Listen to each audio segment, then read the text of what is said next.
Olá, tudo bem? Que bom que você está novamente conectado no nosso canal, onde semanalmente eu tento postar no meio da semana comentários sobre um tema mais geral, um tema mais de discussão, de conversa, de partilha. Indico livros, filmes, séries, converso sobre assuntos da modernidade.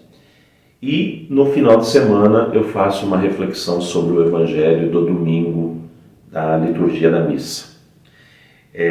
Nós estamos celebrando neste final de semana o 22º domingo do tempo comum, o que significa dizer que nós estamos muito próximos da conclusão do ano litúrgico, que se aproxima agora com o mês de novembro, o final do mês de novembro, com a festa, a solenidade de Cristo Rei. Enquanto a gente vai caminhando, a liturgia vai proporcionando para a gente um tema reflexivo, que propõe olhar para a atenção, a prática, e propõe olhar para a entrega, a maneira como a comunidade, como o povo está reagindo à convocação feita por Deus, através dos ministérios, através dos trabalhos, através de toda a ação do Espírito Santo. Se você se lembra, se você acompanhou na semana passada, o Evangelho da semana passada, eu caracterizei, eu fiz uma leitura a partir do fato de que a comunidade cristã estava buscando a criação de uma identidade de segmento. Quando Pedro toma a palavra e ele diz: "Tu és o Messias, o Filho do Deus vivo", não é apenas uma questão de uma profissão de fé, mas é uma reafirmação de que ele, em nome da comunidade ou das comunidades, ele consegue identificar e perceber a diferença entre Elias, Jeremias ou algum dos profetas e o próprio João Batista. Jesus se diferencia destas pessoas sem romper com a linha da tradição. Ele também está na tradição da ação dessas pessoas, mas ele se diferencia porque agora aquilo que essas pessoas e outras falaram sobre a espera, sobre a chegada, sobre o acontecimento salvador que Deus iria realizar no Messias, agora se dá na pessoa de Jesus Cristo. Tu és o Filho do Deus vivo. E, portanto, nós sabemos que essa é a nossa identidade. Podemos olhar para Elias com amor e respeito, podemos olhar para os profetas com amor e respeito, podemos olhar para João Batista com gratidão e respeito, mas o centro de toda a ação da igreja deve ser a pessoa de Jesus Cristo. E com isso, a gente determina também em Pedro uma espécie de um novo movimento. Até aquele momento existiam na igreja algumas interpretações, algumas maneiras de pensar em que se confundia. Será que de fato o cristianismo ou o movimento de Jesus é um movimento que apenas se aloja dentro do judaísmo e, portanto, ele é uma prática judaica, ou ele faz uma ruptura com o movimento judaico, tornando-se, portanto, um movimento que vai se independer, ele vai se tornar independente das práticas judaicas. O Evangelho de hoje, ele é uma continuação, não uma continuação no sentido de uma sequência, mas ele ainda traz aspectos desse conflito. Ele ainda está conversando e ainda está discutindo sobre a pessoa de Jesus, sobre o significado da missão de Jesus e como o movimento de Jesus recebe estas informações e traduz dentro da sua liturgia, da sua catequese, do seu anúncio, a essas informações para que as pessoas possam se aproximar e possam conhecer Jesus. Então é disso que se trata. É aqui que se encontra o texto que nós vamos ler hoje. E se você quiser acompanhar, você tem a liturgia diária, você tem algum aplicativo que fala sobre os textos da liturgia diária, ou se você for à missa, você vai ler ou escutar o Evangelho de Mateus, capítulo 16, 21, 27. E qual é a questão hoje? Lembrem-se, semana passada o que o povo diz que eu sou? Confundem. O que vocês dizem que eu sou? Tu és o Messias, o Filho do Deus vivo. Portanto, nós sabemos que estamos seguindo, que estamos juntos, que estamos na sequência daquele que nós consideramos ser o Messias, o Filho do Deus vivo. Qual é o contexto hoje? O contexto Jesus começa a fazer o anúncio de como ele, como Messias, vai passar pela experiência da entrega.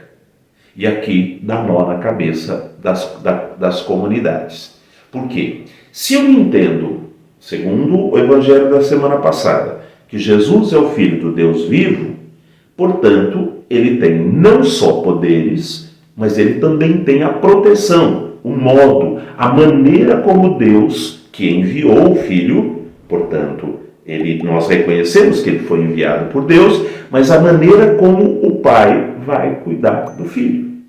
Aí, neste final de semana, nós estamos lendo a reação, quando Jesus fala, o Filho do Homem vai ser preso, vai ser entregue, vai ser maltratado, vai ser julgado, condenado, vai morrer e vai ressuscitar. Lá em Jerusalém, essas coisas vão acontecer.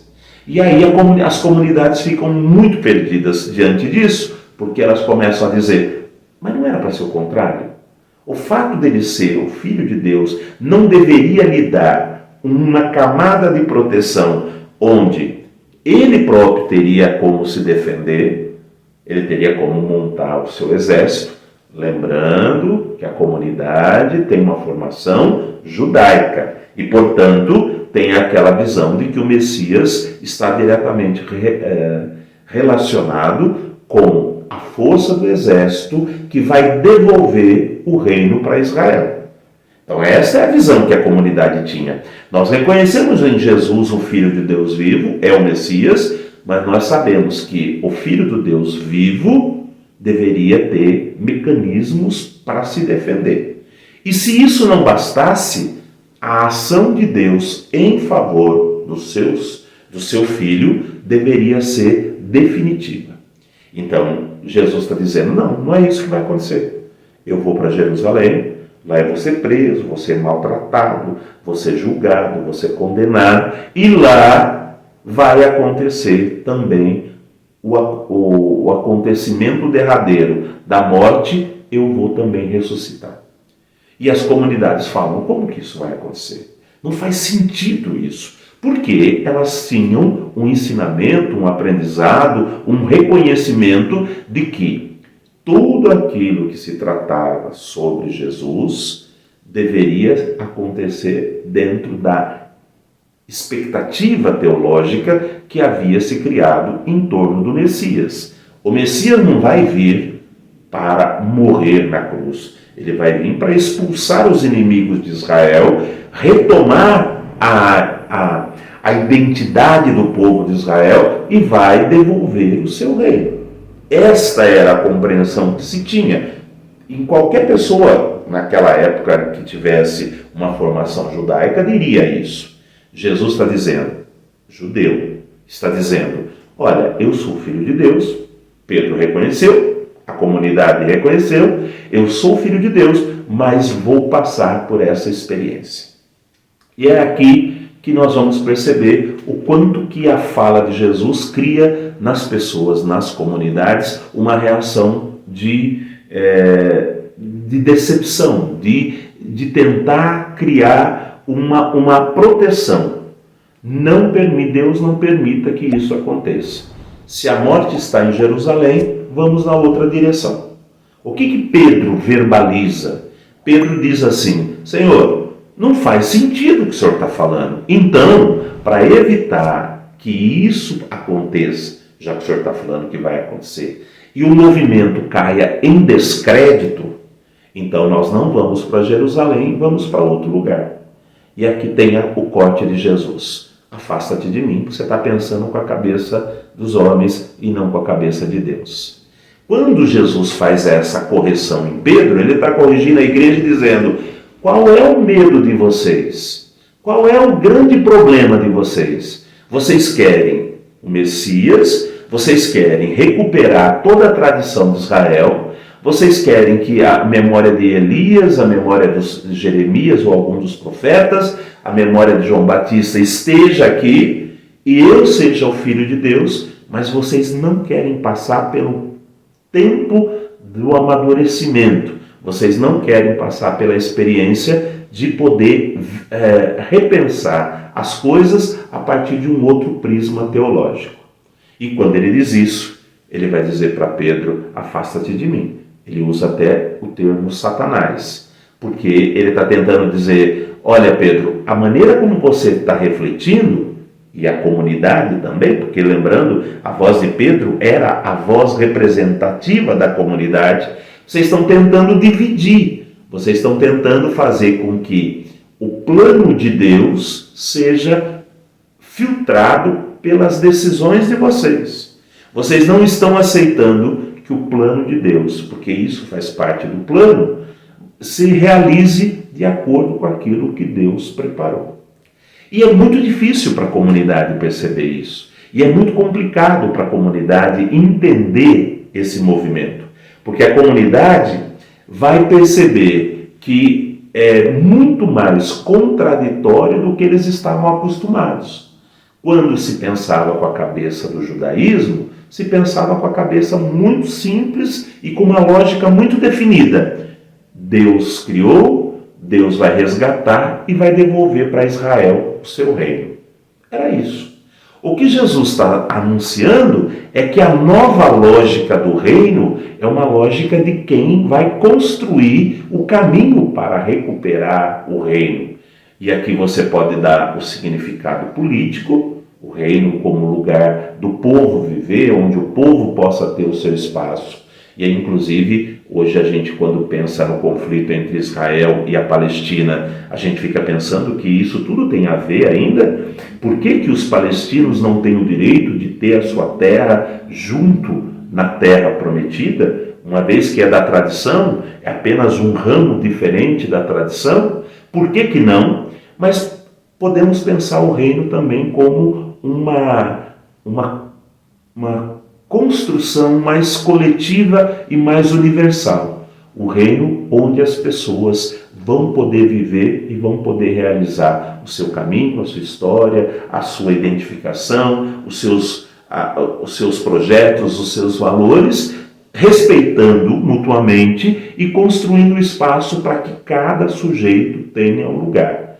Porque o problema do reino, quando ele não é de Deus, é que quando ele tem dono e o dono é parecido conosco, é que a gente tem uma tendência a excluir, a gente tem uma tendência a selecionar quem é que vai fazer parte desse movimento, quem é que vai fazer parte deste projeto. Quando você diz que ele é de Deus, e que Deus é Pai de todos, e que Deus age em favor de todos, você cria uma barreira para essa tentativa de posse, de usurpação do reino. O que Jesus está falando é: o reino vai ser devolvido, podemos pensar como um espaço político, e é necessário pensar isso, porque na verdade a nossa vida se dá no espaço político. Eu pago imposto, eu compro carne, eu compro combustível, eu estouro cano na rua, tem energia chegando no bairro novo que foi construído, tem pessoas ocupando a terra aqui, tem pessoas construindo lá. Então, a nossa vida se dá no espaço político, e cada povo, e todos os povos, e todos os grupos sociais deveriam ter lugar onde realizar a sua vocação política, mas o reino pode ser entendido também como algo mais pulverizado, onde não se trata de um lugar geográfico, mas se trata de um lugar existencial, onde a existência é preservada, ela é defendida e ela é anunciada. O Papa Francisco tem uma expressão muito interessante sobre as periferias do mundo. Todas as periferias, que são todas as pessoas que estão nessas bordas do social, em que os donos do reino foi colocando essas pessoas, esses grupos, estas categorias para fora. E aí você tem uma gama infinita de periferias que estão fora daquilo que seria o núcleo para uma meia dúzia de pessoas dentro de um padrão, dentro de um comportamento político, econômico, social, religioso muito definido. Então, quando Jesus fala o reino vai ser devolvido, mas não é apenas dentro da lógica de que Deus vai mandar o Messias e o Messias vai resgatar e vai entregar. Vocês vão ter que aprender o caminho da construção desse reino. Geográfico, em muitos casos geográfico, e de uma forma total e completa, esse reino que é o lugar da existência, onde a existência se dá, independente da geografia, independente das condições culturais ou políticas, mas onde a vida tem que ser defendida. E aí o Papa Francisco vai trabalhar com a ideia de periferias por causa de um mecanismo muito simples. Se você tem um núcleo onde apenas um grupo muito seleto tem acesso, você tem uma imensa quantidade de realidades em volta desse núcleo que foram excluídas da participação desse núcleo. O que Jesus está dizendo para a comunidade e falando para Pedro é: olha, se vocês não pensarem com a cabeça de Deus, vocês não vão conseguir realizar o projeto. Porque a cabeça humana vai criar um reino que continuará sendo de exclusão, por melhor que ele seja. Ele vai continuar sendo de exclusão. Quando você coloca o critério ou o ponto de partida de que o reino de Deus é de Deus, você já cria um impedimento. Ele não pode ser só de alguns. Ele não pode ser só para alguns. Ele não pode se limitar apenas à realidade de alguns. Ele precisa ser uma expressão coletiva da ação de Deus acontecida nas mais diferentes realidades, em todos os seres vivos, inclusive a humanidade, onde Deus colocou uma centelha da sua existência. Na verdade, ao fim das contas, é isso mesmo. É dizer que somos centelhas daquilo que Deus é, e como centelhas daquilo que Deus é, não deveríamos criar nem separação, nem exclusão, nem abafamento daquilo que cada sujeito ou cada elemento da criação tem. Destruir um rio, destruir uma floresta, não significa simplesmente desmatar ou poluir um rio. Significa tirar a centelha de Deus que está ali. Esta dimensão do reino, que Pedro e a comunidade vai ter que entender, é o mais difícil, porque é uma lógica não tão simplória como era a lógica do judaísmo. Deus criou, aconteceram problemas políticos, históricos, que tirou a dignidade do povo de Israel, ele prometeu um Messias, o Messias chega e devolve o reino, e o reino continua sendo de exclusão. A ideia é fazer com que o reino seja, geográfica ou teologicamente, o reino onde tudo que existe, tudo que foi criado, tenha o seu lugar e contribua para o bem de todos aqueles que amam a Deus. Quando Pedro entende isso, ele percebe que a missão que ele recebeu não é apenas uma missão de manter as coisas como estão, mas é de buscar avançar e buscar desenvolver habilidades nele como sujeito, mas também no grupo da igreja, que possa fazer com que a igreja seja um testemunho profético de que o reino de Deus é o grande projeto da vida cristã. Desejo a todos vocês um bom tempo de reflexão, de crescimento, de amadurecimento. Se você gostou do vídeo, você clica no joinha. Se você puder compartilhar, isso ajuda bastante. E se caso não seja inscrito no canal, é só se inscrever aí no nosso canal. Um abraço, fiquem bem e até a próxima.